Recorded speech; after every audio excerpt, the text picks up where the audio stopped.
Aunty கோலத்தில் முருகன் இருக்க உண்மையான காரணம் இதுதான். படைக்கும் தொழிலை கொண்ட பிரம்மாவின் நினைவிலிருந்து தோன்றியவர் தான் சனத்குமாரர். பிரம்ம ஞானியான இவரை பார்க்க சிவனும் சக்தியும் வந்தாங்க. ஆனா இவர் கண்டுக்காம உட்கார்ந்திருந்தாராம்.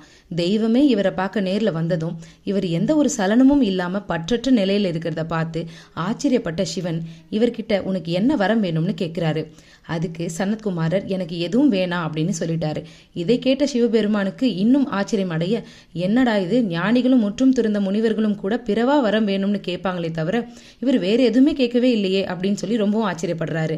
அதுக்கு சிவபெருமான் என்ன சொல்றாரு அப்படின்னா, நீ என்னிடம் வரம் கேட்காவிட்டால் என்ன, நான் உன்னிடம் வரம் கேட்கிறேன், தருவாயா அப்படின்னு கேட்கிறாரு. அதற்கு தருகிறேன் அப்படின்னு சனத்குமாரர் சொன்னதும் சிவன் நீ எனக்கு மகனாக பிறக்க வேண்டும் அப்படின்னு வரம் கேட்கிறாரு. அதுக்கு சனத்குமாரரும் ஒத்துக்கிட்டாரு. பிரம்ம ஞானியாக எதுவும் தேவையில்லைன்னு ஆண்டியா இருக்கும் சனத்குமாரர் அவரோட அடுத்த பிறவியில சிவனுக்கு மகனா பிறக்கிறாரு. இறைவனுக்கே மகனாக இருந்தாலும் அவர் தன்னோட ஆண்டி கோலத்தை தான் விரும்புறாரு. அவருக்கு விருப்பமான ஆண்டி கோலத்தை அடைவதற்காக ஞானப்பழம் திருவிளையாடலை நடத்தி பழனி மலையில இப்பொழுதும் ஆண்டி கோலத்தில் நம்ம எல்லாருக்குமே காட்சி தராரு முருகப்பெருமான்.